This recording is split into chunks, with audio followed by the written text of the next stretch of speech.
Hi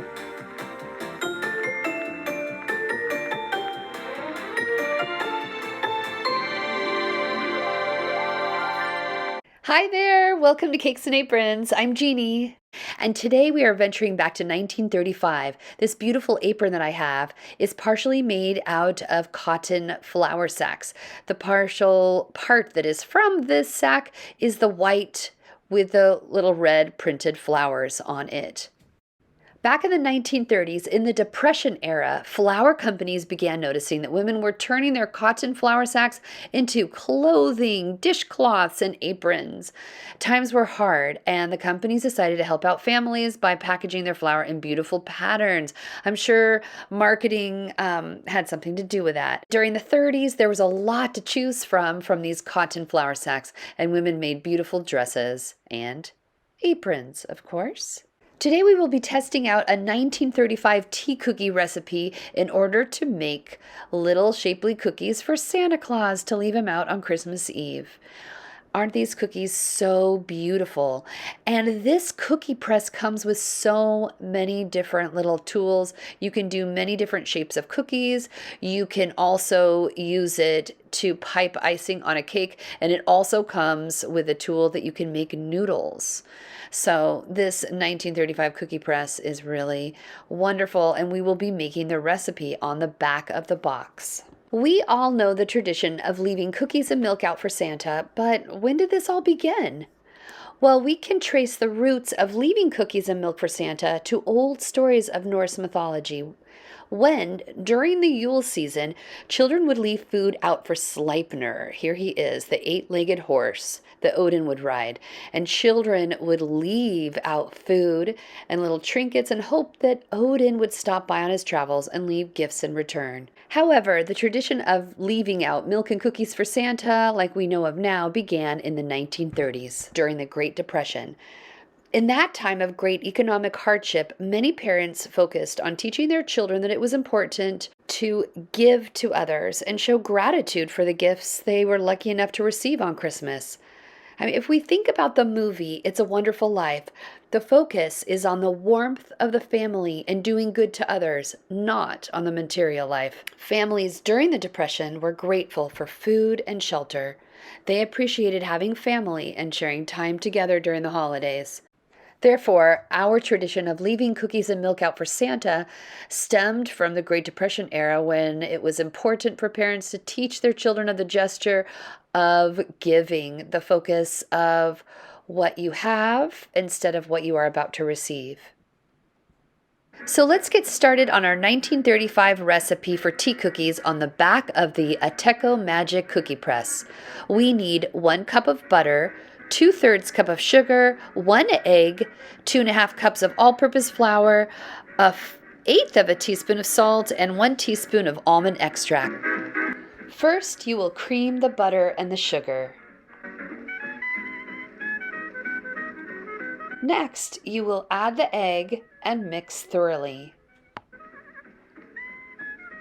Then add all your dry ingredients together, which really is just the flour and salt.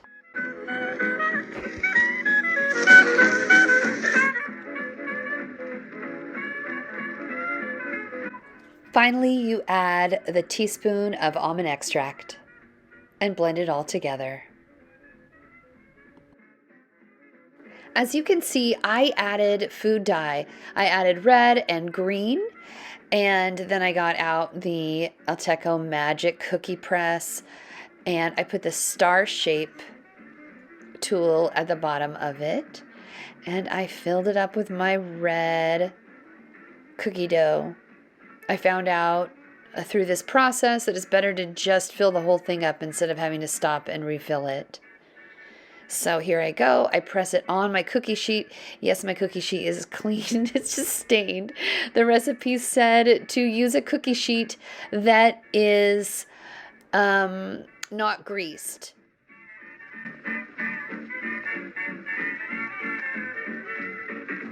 And you can see my little cookies are coming out. Wish me luck. The recipe says you only put them in there for 6 minutes. So fingers crossed, and in they go. I set my little timer for exactly 6 minutes. and they came out perfectly. So then I cleaned out my little machine and I did the green ones. After that, I put the white cookie dough in there and I did the same thing until I had cookie sheets filled with little star cookies.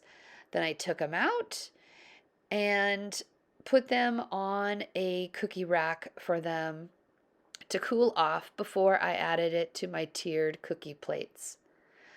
And it's really important to remember that it did only take about 5 minutes for these to cook. So as soon as you see that they're getting brown around the edges just a tad, please take them out. 5 minutes is all it takes, and they're done. So cool.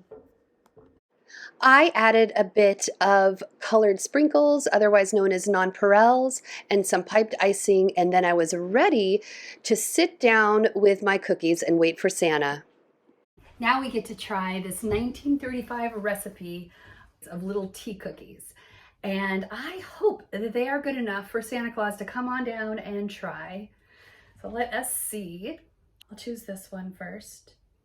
You know, I actually added a little bit of peppermint extract in this one instead of the almond. I thought just to make it a little different. And that is really good. These are wonderful. And the pink ones, which, you know, are red. I used all natural plant dye for these. I wonder if I would have gotten a different color if I just got the regular, like what I would think of as regulars, McCormick's food dye.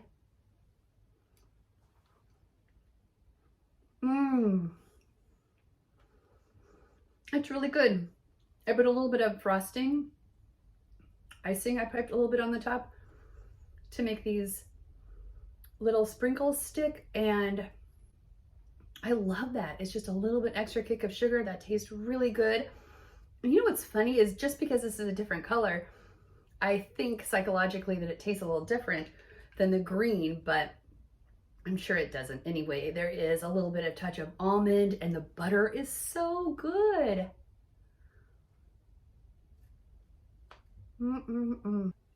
These are fantastic. I love the cookie press. It is so much fun. It makes them look really festive without having to try so hard.